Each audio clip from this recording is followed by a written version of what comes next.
I made a decision when I was 25 that cost me over $50,000.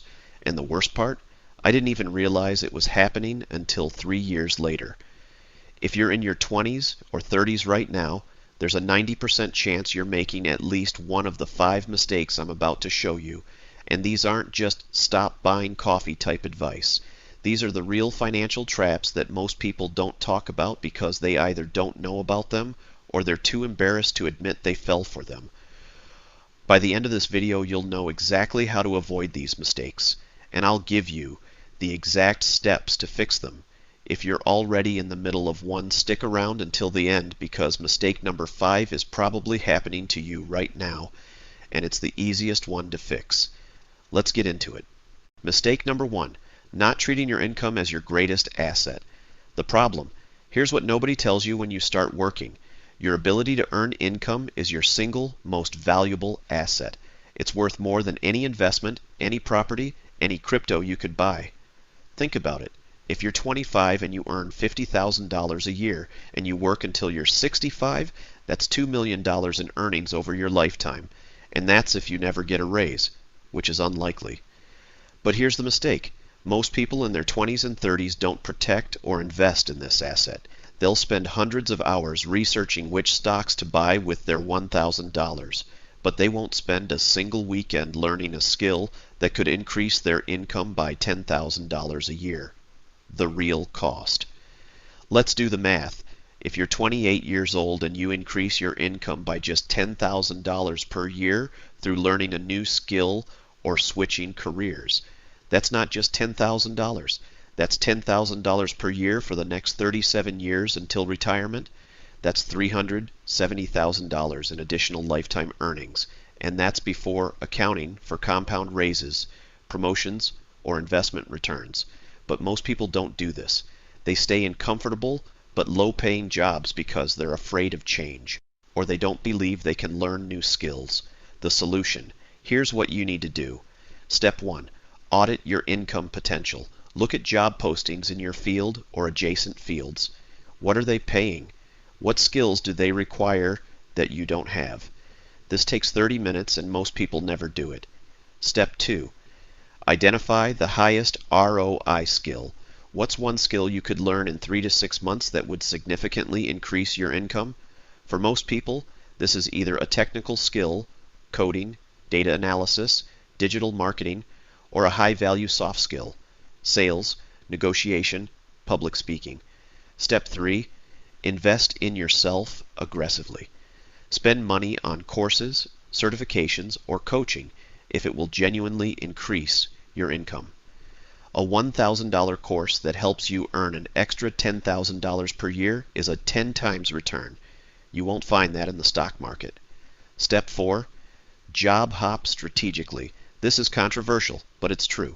The fastest way to increase your income in your 20s and 30s is to change jobs every 2 to 3 years. People who stay at the same company for 10 years typically earn 50% less than people who move around strategically.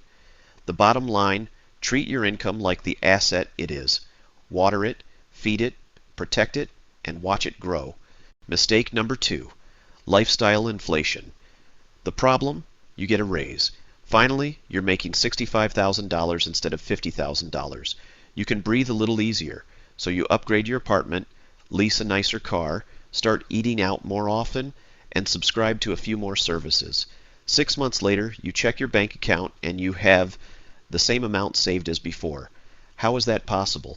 You're making $15,000 more per year. This is lifestyle inflation, and it's a silent killer. It's the reason why people making $100,000 can feel just as broke as they did when they made $40,000. Why it happens. Lifestyle inflation happens for a few reasons. Reason 1. Social comparison. You're now hanging out with people who make similar money to you, and they're spending more. You don't want to be the cheap friend who always suggests the budget option. Reason 2. Psychological reward. You worked hard for that raise. You deserve to enjoy it, right? This is what your brain tells you, and it's not wrong, but it's not completely right either. Reason 3. Lack of a plan. Most people don't have a plan for their money when they get a raise, so it just disappears into their general spending. The real cost. Let me show you what lifestyle inflation actually costs you. Let's say you're 27 and you get a $15,000 raise. Instead of spending it all, you invest 50% of it, $7,500 per year, in a simple index fund. With an average 8% annual return, by the time you're 60, that decision is worth $1.2 million. But if you spend the entire raise, you get zero. You enjoyed slightly nicer things for 33 years, but you have nothing to show for it when you need it most. The solution. Here's the rule I follow and recommend, the 50-30-20 raise rule. When you get a raise, 50% goes to savings and investments. Automatically, 30% goes to upgrading your lifestyle. Enjoy it, you earned it. 20% goes to paying down debt or building an emergency fund. So with a $15,000 raise, $7,500 invested, automatically $4,500 to improve your life, $3,000 to financial security. How to implement this? Step 1. The day you get a raise, increase your automatic investment contribution by 50% of the net raise amount. Do this before you see the money in your checking account. Step 2. Decide on one meaningful lifestyle upgrade. Maybe it's a nicer apartment, or a gym membership, or a vacation fund. Choose one thing that will genuinely improve your life, not 10 small things you won't remember. Step 3. Track it for 3 months to make sure you're sticking to the plan. The key is automation. If you have to manually decide to invest that money every month, you won't do it. Human willpower is weak, systems are strong. Mistake number 3. Not understanding the difference between good debt and bad debt. The problem. Somewhere along the way, we all got the message that debt is bad. And while that's mostly true, it's also an oversimplification that causes people to make poor financial decisions. I see two extremes. People who avoid all debt like it's poison, even when it would benefit them. People who take on tons of bad debt because they think everyone has debt. Both are wrong. The real story? Not all debt is created equal. Let me break it down. Bad debt. Credit card debt at 18 to 25% interest. Car loans for depreciating vehicles you can't afford. Personal loans for consumption. Vacations, TVs, clothes. Any debt used to buy things that lose value. Good debt, when used strategically. Student loans for degrees with strong ROI. Engineering, healthcare, skilled trades. Mortgages on properties you can afford. Business loans that generate more revenue than they cost. Any debt used to buy assets that appreciate or generate income, the real cost. Here's a real example. Let's say you have $5,000 in credit card debt at 20% interest. If you only pay the minimum, let's say $150 a month, it will take you 4.5 years to pay off and cost you $3,000 in interest. That's $3,000 that could have been invested and grown to $12,000 by retirement. But on the flip side, avoiding a mortgage because debt is bad means you might rent forever. If you're paying $1,500 per month in rent versus $1,500 per month on a mortgage. In 30 years, the renter has nothing, but the homeowner has a paid-off property worth potentially $500,000 plus. The solution for bad debt. Step 1. Stop adding to it immediately. Cut up the credit cards if you have to. Cancel subscriptions, whatever it takes. Step 2. Use the avalanche or snowball method. Avalanche. Pay off highest interest rate first, mathematically optimal. Snowball. Pay off smallest balance first, psychologically easier. Choose the one you'll actually stick to. Step 3. Consider balance transfer. If you have good credit, transfer high-interest credit card debt to a 0% intro APR card. This gives you 12 to 18 months to pay it off without interest piling on. For good debt. Step 1. Calculate the ROI. Will this debt generate more value than it costs? Be honest and realistic. Step 2. Shop for the best rates. Don't take the first offer. Even a 1% difference in interest rate can save you tens of thousands over the life of a loan. Step 3. Have a payoff plan. Even good debt should have an end date. Know when and how you'll be debt-free. The bottom line, use debt as a tool, not a crutch. And if you have bad debt, eliminating it should be your top financial priority after building a basic emergency fund. Mistake number 4, ignoring compound interest. The problem. This is the mistake I made that cost me $50,000 plus that I mentioned at the beginning. When I was 25, I had about $400 a month that I could save, but I didn't. I thought, I'm young, I'll start investing when I'm older and making more money. I spent that money on stuff I don't even remember now. 3 years later, at 28, I finally started investing. I ran the numbers to see what those 3 years cost me. If I had invested that $400 a month from age 25 to 28, by the time I'm 65, that money alone would be worth over $250,000. But because I waited 3 years, I lost that growth forever. Why this matters so much in your 20s and 30s? Compound interest is like a snowball rolling down a hill. The earlier you start, the bigger it gets. Those first years of investing are the most important years of your entire financial life. Here's why. Money invested in your 20s has 40 plus years to grow. Money invested in your 40s has 20 years. That's literally half the compounding time. Let me show you the real difference. Scenario 1. You invest $500 a month from age 25 to 35, 10 years, then stop total invested, $60,000.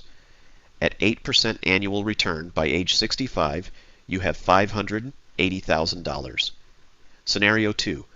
You wait and invest $500 per month from age 35 to 65, 30 years. Total invested, $180,000. At 8% annual return, by age 65 you have $745,000. Wait, what? You invested 3 times as much money in scenario 2, but only ended up with about $165,000 more? That's the power of compound interest. The person who started earlier invested $120,000 less, but still ended up with a massive nest egg. The psychological barrier. But I can barely afford my life now. How can I invest? I get it, but here's the truth. You can't afford not to invest. Every month you wait makes it exponentially harder to catch up. The solution. Step 1. Start with literally anything. Don't wait until you can afford the ideal amount. If you can only do $50 a month right now, do that. Starting is more important than the amount. Step 2. Use these accounts in this order. First, 401k up to employer match if available. This is free money.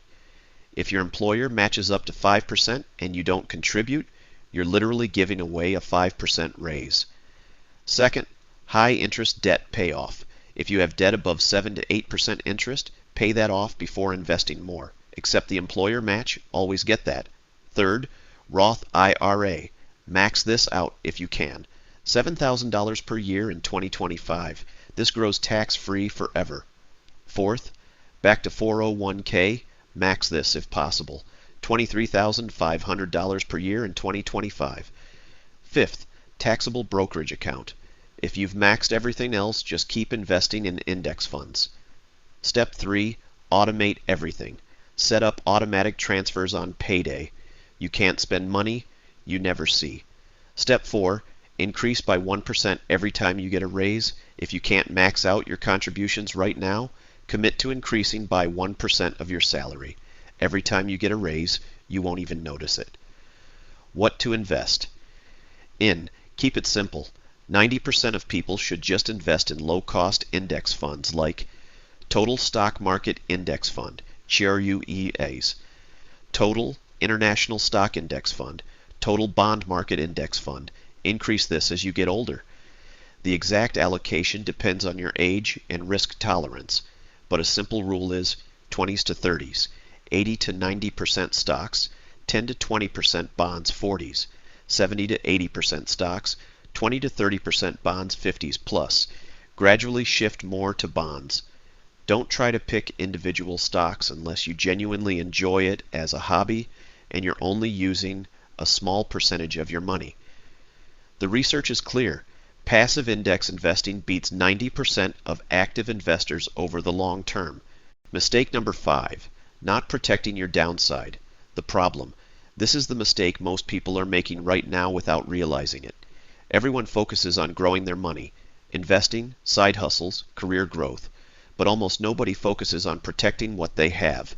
And when something goes wrong, a medical emergency, job loss, disability, lawsuit, they lose years or even decades of progress in a matter of months. I'm talking about three things: emergency fund, insurance, legal protection. Why people skip this? Because it's boring. It's not sexy. You can't brag about your awesome emergency fund at a party, but you know what's less sexy? Going bankrupt because you got sick or had a car accident. The real cost. No emergency fund. The average person has 2 to 3 financial emergencies per year: car repair, medical bill, home repair. Without an emergency fund, these go on credit cards and you start the debt spiral. No insurance. One medical emergency without insurance can cost $50,000 plus. Even with insurance, an out-of-network emergency can cost $20,000. Disability for even a year without coverage can derail your entire financial plan. No legal protection, one lawsuit, one divorce without proper prenup, one business liability. Any of these can wipe out everything you've built. The solution: emergency fund. Target 3 to 6 months of expenses in a high-yield savings account. How? Start with $1,000, then build from there. Where? Separate savings account that's not easy to access, but not impossible. Insurance checklist: health insurance, non-negotiable. Get the best you can afford. Renters, shaksha homeowners. Insurance protects your stuff and liability. Auto insurance, legal requirement, but make sure you have adequate coverage. Disability insurance. If you're under 40, you're more likely to become disabled than die. Protect your income. Life insurance. If anyone depends on your income, get term life insurance, not whole life. Umbrella policy. Once you have assets worth protecting, get a $1 to $2 million umbrella policy. Costs about $200 to $400 per year. Legal protection. Keep records of everything financial. If you start any business, even a side hustle, set up an LLC. If you get married, consider a prenup. I know it's uncomfortable, but it's smart. Have a will and power of attorney, even if you're young. Implementation plan. Month 1. Save $1,000 emergency fund. Review all insurance policies. Month 2 to 6. Build emergency fund to 3 months expenses. Month 6 to 12. Get any missing insurance. Set up LLC if needed. Ongoing. Review annually and adjust. If you're making even one of these mistakes right now, don't beat yourself up. Most people make all 5. The good news is you watched this video, which means you're aware now, and awareness is the first step to change. Pick one mistake to fix this month. Just one. Get that one handled, then move to the next. Progress over perfection. If you found this helpful, hit that like button and subscribe for more real financial advice. Drop a comment and let me know which mistake you're going to fix first, or if there's a financial topic you want me to cover next. Thanks for watching, and I'll see you in the next one.